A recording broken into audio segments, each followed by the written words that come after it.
makaisalakan kadi iti church.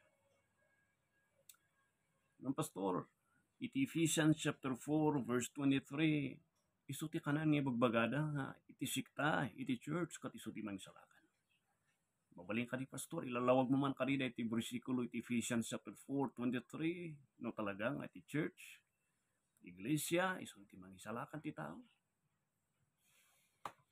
Iti Ephesians chapter 4 verse 22 hingga 29 kat daytoy iti kanan nga chapter iti Bible ken verses iti Bible nga maususar ken may kaskasabay iti tiempo iti panagkasar. Ken kaduan nga may kasaba iti responsibilidad ti babae nga asawa ken kastamat iti lalaki. Inarig na iarig matlang nga nagsirib launay iti Santo Espiritu nga inusar na Apostol Pablo. Ngayon ladawan na nga iti church, iti iglesia. Kat isu, ti arig na iti babae. Kat iti lalaki nga asawa, kat irarig na kanilaladawan namat ni Apo Jesus. Hangko kahit nga talantanan iti responsibilidad, ken iti responsibilidad iti babae kan ti lalaki.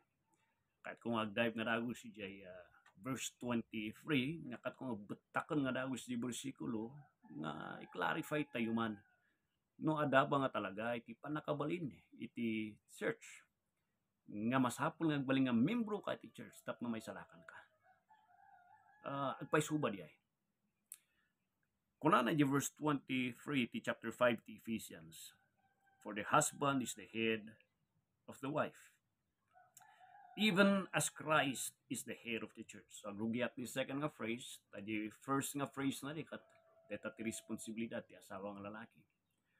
Kalpasan nga narig na kanimbaga na ti responsibilidad iti lalaki, tinalantan na nga uray ni Kristo isu iti ulo iti church.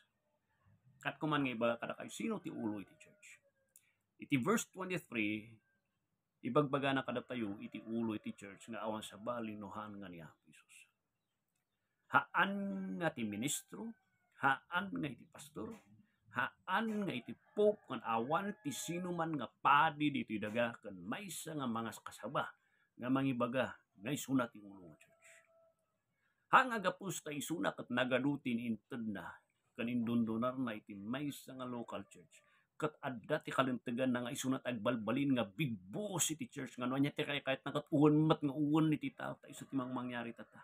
Gapus ta adutin tultulong na ti maysa nga tao adutin dundunar na tapno maituon ti kapilya isumat ti kasla big boss iti church. No sino ti lumaban kanya na isu ti kunada nga paikatanda, isu ti kunada nga guraan iti church. Guraan ti leaders ikatan iti church gapus ta dati kontrabida nga manglablaban kanya na.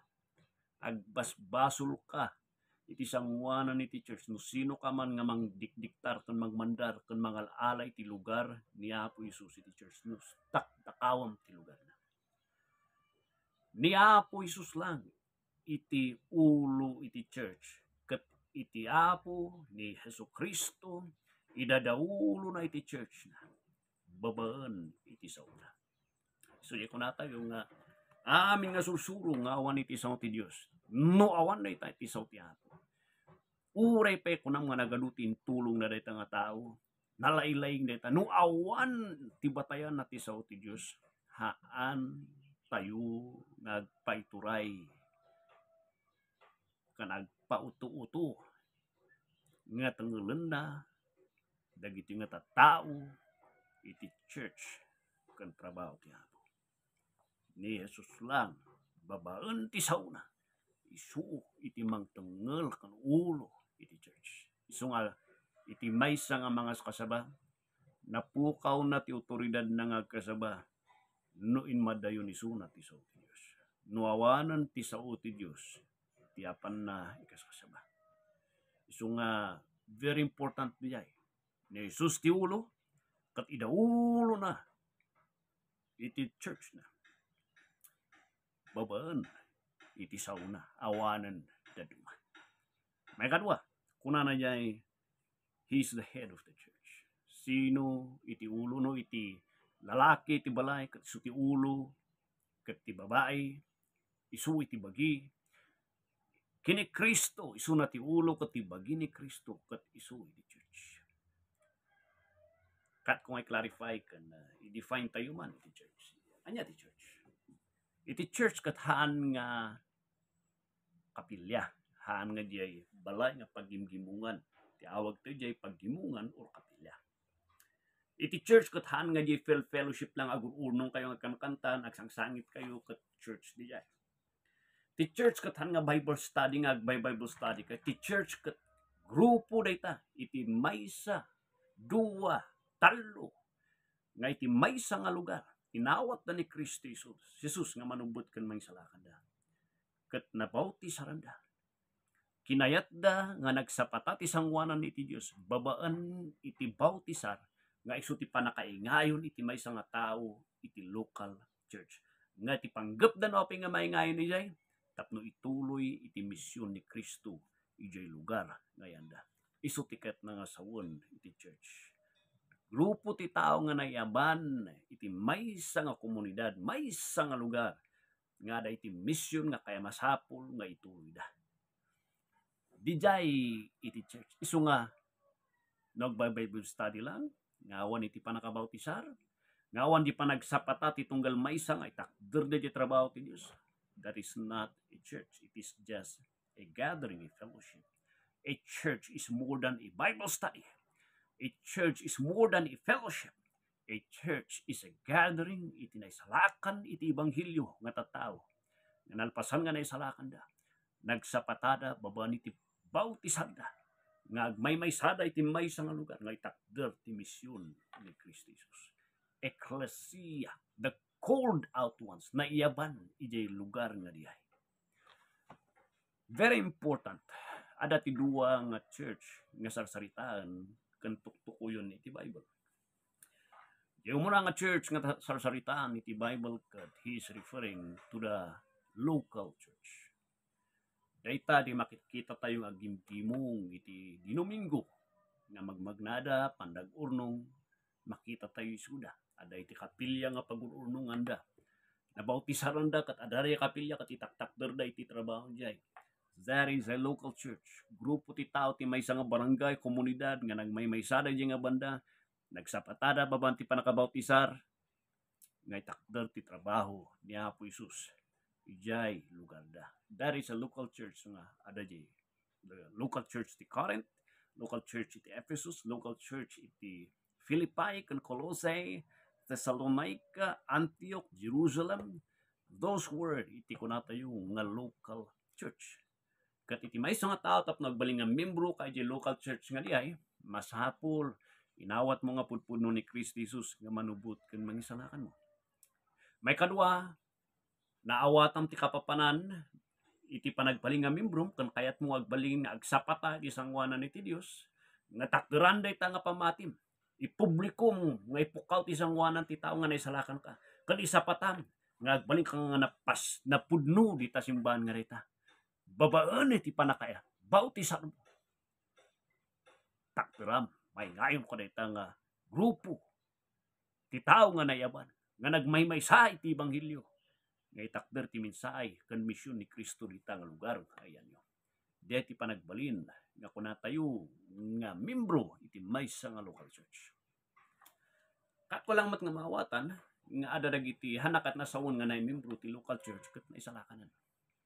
Data ti rason nga di Korinto adu dagiti membro na bautisaran. Kuna adamat nga inawat na ni Kristo Jesus nung kuna ni Pablo kanyada di Korinto. Examinan niyo man ti pamati baka ka nga nisalakan. Data tamot lang ti punto ni Pedro di 1 Peter kung 2 Peter nga kuna nang examine. Make sure that you're isigurado yun man no talaga nga pudpudno nga naisalakan kayo. Tabakahan kayo nga pudpudno nga naisalakan. Mabalin nga membro da nagsapatada ng handa ka di nga pudpudno nga naisalakan. The same thing ay issue matlaang ni John the Beloved, the first nga John, iso nga tilalaltan na nga adu dagiti professing na actually hanganda nga pudpudno nga naisalakan. Kastamot lang di Hebrews, iso nga rumnumar nga mabaling nga ti maysa nga tao kat na membro ti maysa nga lokal nga iglesia nga mga garantiya di nga naisalakan isuna. Iti classic example ijay kat ni Simon the Sorcerer ti Acts nga nabautisaran, nagdungdungag ti ebanghelyo, nabautisaran isuna, but later on napanaknakan nga pudpudno nga Kristiyano isuna. So mabalin nga ti tao ti local church ket na kunana ngayon mawat na nagsapata isuna ti bautisar na makpalihan nga naisalakan. So di ti may nga kat kung awatan nyo jay. Jay universal church. Ada dito invisible church. Dito jay pamilya ti Diyos. Kung natin invisible church, dito ti sarsaritaan na dito Ephesians chapter 4:23, jay whole nga bagi ni Kristo nga saksakupan na jay chimpo jay Acts chapter 2, ingana jay last nga tao ngayon mawat kini Apo Jesus before jay rapture, aming dagita jay Amerika, jay Saudi, jay Africa, jay Korea, jay China, jay Thailand, jay Singapore, ti Baguio, ti Pilipinas, nga amin dagita ngayon mawat kini Kristo Jesus. Adadaman iti sabali nga sikta nga nagan, nampudpud no nga inawat na ni Kristo Jesus, na ingayon da iti pamilya ti Diyos, nga isuti invisible church, nga sarsaritaan na, nga di bagi, di kompleto nga bagi ni Kristo Jesus, diti Ephesians chapter 4, hanga local church, ti bagbaga na jay, di intiro nga bagi ni Kristo ti sarsaritaan. So, kahit kung nga maawatan nyo dihay. So, ada di invisible church. Kahit kung nga i-clarify, nga dito invisible church nga na ito no ijay baptism, no ijay kunatayo, ijay local church, kat nagbalin nagbalin iso na nga membro, baba ni ti bautisar, iti local church, iti universal church nga dito kasatnungay nga maingayon na di local church, di invisible church nga pamilya iti Dios. Iti 1 Corinthians 12:13 kunana ito babaan ti may nga espiritu ti Dios, sarsarita na diay. You were all baptized into one body, whether we be Jews or Greeks, whether we be bond or free, and we have been all made to drink into one spirit. For the body is not a member, but many. Kat iba dito'y kasatno nga nagbalin kayo nga membro di invisible church. No iti local church kat di literal nga danom nga mapantay di pool, mapantay di karayan, mapantay di beach, mapantayo iti improvise man nga pagbautisaran nga mailumlum ka iso ti karnason, maingayon ka. May lumlum ka di danom, ngay ladladawan mo ti panakay-kali ni Kristo Jesus. No dijay ti panagbalin nga membro iti local church, iti panagbalin iti maysa nga tao nga membro iti invisible church, ujay bagi ni Kristo, di pamilya ni Kristo nga nalawlawa, nga ti mangbubuo dagiti kat di local church, ken dagiti individuals nga inmawawat nga handaman nga membro iti maysa nga local church ni Kristo Jesus, nga inawat damot ni Kristo Jesus, individual nga adatada, agdungdungod da nawat na ni Kristo, naingayon da ti pamilya ti Dios, kasat mo ti panakabautisar da, babaan ti panangaksiptar da kani Kristo Jesus, dayta ti biyang ti Santo Espiritu, idi chimpo nga inawat da ni Kristo Jesus nga manubot kan mangisalakan da, ti Santo Espiritu inaala na isuda, iti sangwanan ni Kristo Jesus, nga ingayon na isuda, iti bagina, iti pamilya na, nga isu, dayto invisible church. No di local church, babanti literal water baptism, dito'y invisible church, babanti Santo Espiritu, iti kalpasan nga dinangag mo ti minsay iti Ebanghelyo, ingayon da ka, iti pamilya iti Dios, no inawat mo iso na nga manubot kan magsalakan mo. Diyay iti church.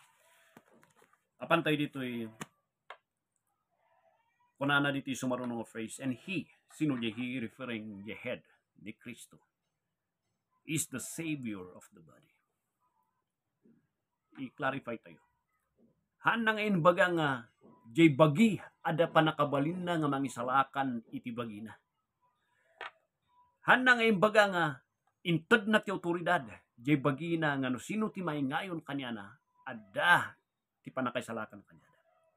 Consistent iti scripture nga may salang ti mangisalakan. Awanan ti daduma nga naited kadati nga mangisalakan malaksid lang kini Apo Jesus. He is the head of the body. He is the Savior of the body. Sino ti mangisalakan? Ni Jesus. Isu iti mangisalakan jay bagi. Sino jay bagi?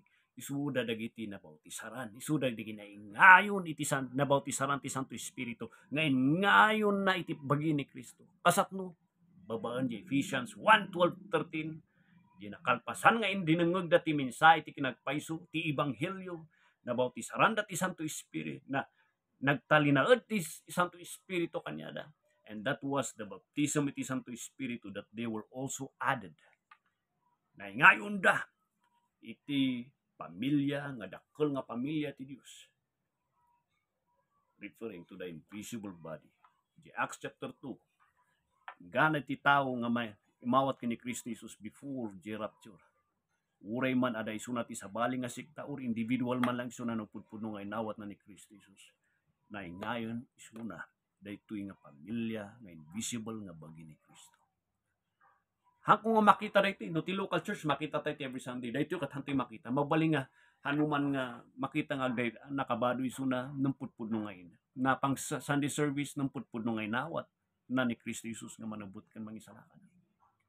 And he is already a member of the universal church. Nga pudpuno nga inawat na. Sino ti mangisalakan kanya na? Hanga di bagi nga naingayunan na. Ti mangisalakan kanya na. Ket ni Jesus nga tinalek na di trinabaho kan perpekto nga sakripisyo na kan manakabalin nga sakripisyo na nga trinabaho na di krus ti Kalbaryo. So di iti exposition nga mabaling nga iba kada kayo. Makaisalakan ka riti sikta kan iti iglesia. No. Mangisalakan lang ket ni Apo Jesus. Sino ti beneficiary? Iti panakaisalakan na. Isuda dagiti bagina. Kasatno iti maysa nga tao nga agbalin nga maingayon iti bagina, babaan ti panakabautisar ti Santo Espiritu. At i-clarify, babaan ti pamati iti ebanghelyo ni Kristo. Nabautisaran tayo iti bagi ni Kristo. So kahit kung i-clarify diay, iti panakabautisar na one-time event di nga nangyari. And that event happened. Hindi tinalagpan ni Kristo Jesus nga manubot kang maisalakan. Sapay kung ano kahit mo nga may kan itibiyag ng nanayon. No kahit mo nga may salakan kan may ngayon ti pamilya ti Diyos. Awisak si kakabsan. Sapay kumat na mabautisaran ka ti Santo Espiritu. Kahit kung asawan sapay kuma tatalkom itinalpas nga tininabaw ni Kristo Jesus itibiyag. Sapay kuma taanayem ti ebanghelyo ni Jesucristo. Taijay lang nga dalan. Kun wagas kun pamayan. Ingayon na ka ti Santo Espiritu. Ingayon na ka iti bagina. Na may ngayon ka ti pamilya. Diya itikat ko nga dalan.